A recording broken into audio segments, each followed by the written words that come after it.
حضرت عبداللہ ابن عباس رضی اللہ تعالیٰ عنہما سے روایت ہے، وہ فرماتے ہیں کہ ایک رات میں نے نبی کریم صلی اللہ علیہ وسلم کے ساتھ تہجد کی نماز پڑھی، بس میں آپ کے بائیں جانب کھڑا ہو گیا تو آپ صلی اللہ علیہ وسلم نے میرے سر کو پیچھے سے پکڑ کر مجھے اپنی دانی جانب کر لیا۔ یہ حدیث مبارکہ صحیح بخاری اور صحیح مسلم کی متفق علیہ روایت۔ اس حدیث مبارکہ کو بیان کر کے علامہ ابن حجر العسقلانی رحمہ اللہ نے بہت سے اہم مسائل ثابت کیے ہیں۔ سب سے پہلا مسئلہ جو باب سے متعلق ہے وہ یہ کہ اگر دو بندے جماعت کروائیں، یعنی ایک امام ہو اور ایک مقتدی ہو، تو ان کا جماعت کے لیے کھڑے ہونے کی ترتیب کیا ہوگی؟ تو اس حدیث میں حضرت عبداللہ ابن عباس فرماتے ہیں کہ میں آ کر رسول اللہ صلی اللہ علیہ وسلم کے بائیں جانب کھڑا ہو گیا تو آپ نے مجھے ایسے پکڑ کر پیچھے سے اپنی دائیں جانب کر دی۔ تو اس سے یہ پتہ چلتا ہے کہ امام اور مقتدی کی ترتیب یہ ہوگی کہ مقتدی دائیں جانب ہوگا اور امام بائیں جانب ہوگا، اور وہ ایک ہی صف میں کھڑے ہو کر نماز ادا کریں گے، آگے پیچھے کھڑے ہو کر جماعت نہیں کروائیں گے۔ یہ بات سمجھ لینی چاہیے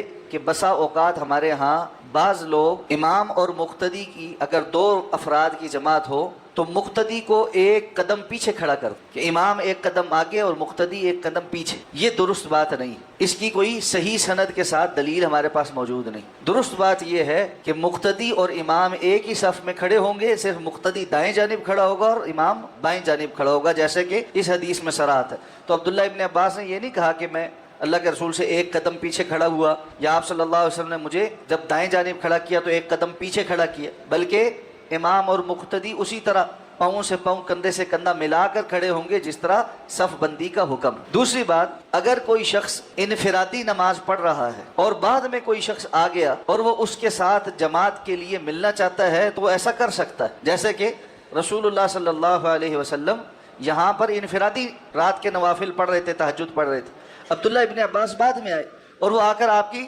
بائیں جانب کھڑے ہو گئے تو آپ صلی اللہ علیہ وسلم نے ان کو ایسے گھما کر اپنی دائیں جانب کھڑا کر لی۔ تو اس حدیث سے یہ بھی پتہ چلتا ہے کہ منفرد نماز اللہ کے رسول پڑھ رہے تھے، بعد میں عبداللہ ابن عباس آ کر ساتھ شامل ہو گئے اور آپ صلی اللہ علیہ وسلم نے جماعت وہیں سے کنٹینیو کر دی، یعنی وہیں سے جماعت کا حکم میں داخل ہو۔ تو یہ جائز ہے۔ اگر کوئی بندہ فرض نماز پڑھ رہا ہے، نفل پڑھ رہا ہے، کوئی بھی نماز پڑھ رہا ہے، دوسرا بندہ آ کر اس کے ساتھ اگر مل کر کھڑا ہو جائے تو جتنی نماز وہ پڑھ چکا ہے انفرادی حیثیت میں، اس سے آگے وہ جماعت کی حیثیت میں اس کو شروع کر دے۔ اگر جہری نماز ہے، پہلے ظاہر بات ہے وہ اکیلا تھا، وہ آہستہ تلاوت کر رہا تھا، اس کو چاہیے وہ اونچی آواز سے تلاوت شروع کر دے۔ پہلے وہ تکبیرات آہستہ کہہ رہا تھا، اب اس کو چاہیے کہ وہ اونچی آواز سے تکبیرات کہے، سمیع اللہ لمن حمیدہ کہے اور جماعت کے طریقے سے اپنی نماز کو مکمل کرے۔ اس میں شیخ ابن عثیمین رحمہ اللہ فرماتے ہیں کہ امام مالک اور امام شافعی کے نزدیک تو مطلقاً امام کے یعنی کسی منفرد کے ساتھ آ کر جماعت میں شامل ہونا اس میں کوئی حرج نہیں، اور اس میں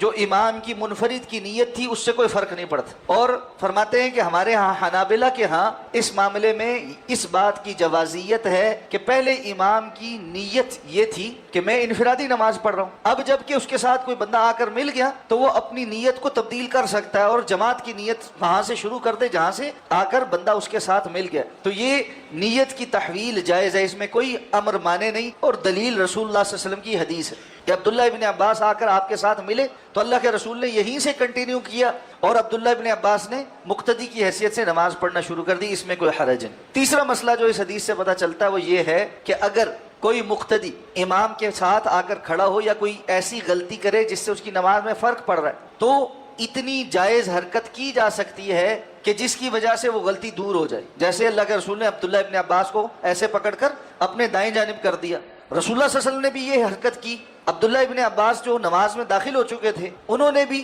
نماز کی حالت میں ہی یہ حرکت کرتے ہوئے چل کر یہاں سے ادھر آ گئے اور آ کر کھڑے ہو گئے، اور یہ نماز رسول اللہ صلی اللہ علیہ وسلم نے کنٹینیو رکھی۔ نہ بعد میں عبداللہ ابن عباس کو کہا کہ تمہاری یہ جو تکبیر تحریمہ تھی یہ ٹھیک نہیں تھی، تم نے یہ حرکت کیا اس کی وجہ سے یہ حرکت زیادہ ہو گئی ہے اور نماز باطل ہو گئی، ایسی کوئی بات رسول اللہ صلی اللہ علیہ وسلم نے نہیں فرمائی۔ تو اسی طرح ایک غلط فہمی جو لوگوں میں پھیلا دی گئی ہے جس کا کوئی اصل نہیں، وہ یہ ہے کہ ایک مرتبہ تکبیر تحریمہ کہتے ہوئے دائیں پاؤں کا انگوٹھا جس جگہ کھڑا کر دیا ہے اس کو نماز سے نہیں ہلانا، اپنی جگہ سے نہیں ہلانا۔ اگر یہ دائیں پاؤں کا انگوٹھا اپنی جگہ سے ہل گیا تو نماز باطل ہو جائے گی۔ یہ بات بنی بنائی، یہ میڈ ان بر صغیر ہے۔ اللہ کے رسول صلی اللہ علیہ وسلم نے ایسی کوئی بات نہیں ارشاد فرمائی۔ نماز میں